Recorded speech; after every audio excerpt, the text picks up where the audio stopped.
I don't know about you, but I think that is a great tune. Well, each week we're going to hear from someone in the church family, hopefully, and we're going to find out about how they came to know the Lord for themselves.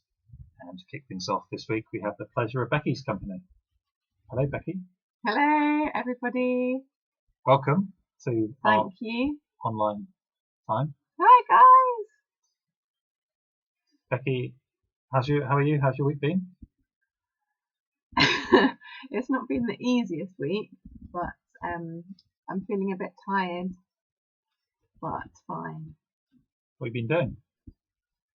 I've been looking after some squealing children while James Croucher has been locked in this room preparing all of this stuff for you guys. So yeah, it's been highly up and down, I would say, this week. Thank you for fitting us in. Becky, could you tell us what your story is? How did you come to know the Lord for yourself?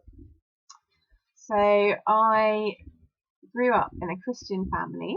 My dad was a vicar. I don't know if you guys knew that. And so I was privileged to hear the good news about Jesus for as long as I can remember. I don't think I got it. I don't think there was like a moment where everything sort of clicked into place, but there were lots of little series of kind of bumps where I sort of saw something a little bit more clearly, and you know, my kind of relationship with God has just grown as I've got older, rather than sort of it going like this.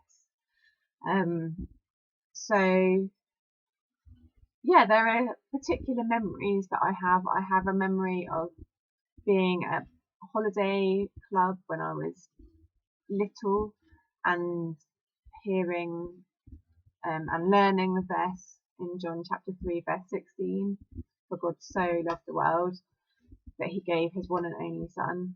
And then I remember being in sixth form and joining a Bible study group and beginning to read the Bible a little bit more regularly for myself, and then I felt like my relationship with God sort of stabilized quite a lot.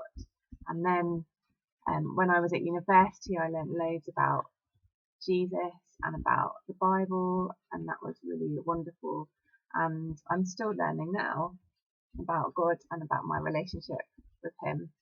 And yeah, one thing that I'm really enjoying at the moment is Psalm 139, and remembering that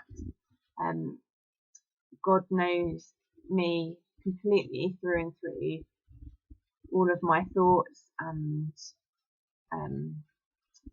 everything about me he knows, even more than I know myself, and he still loves me, and he made me to be all of those things, and so I'm really enjoying thinking about that at the moment.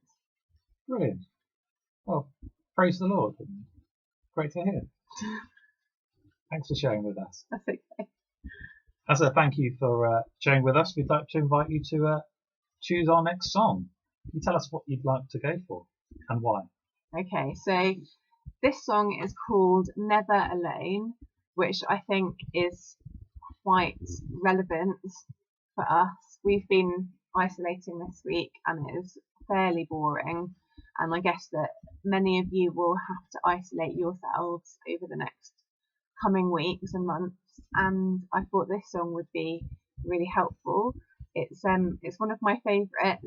Some of you might not know it, but the words are really amazing, so have a listen and pay attention, because there are some really special words in there that are really relevant for us at the moment. So there's one line in particular that I noticed this week about how Jesus knows what it's like to feel completely alone. He came to be alone so that we never have to be alone.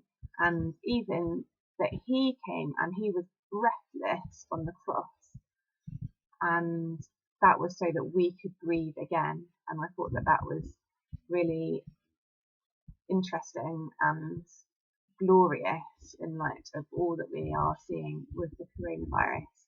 And then the last couple of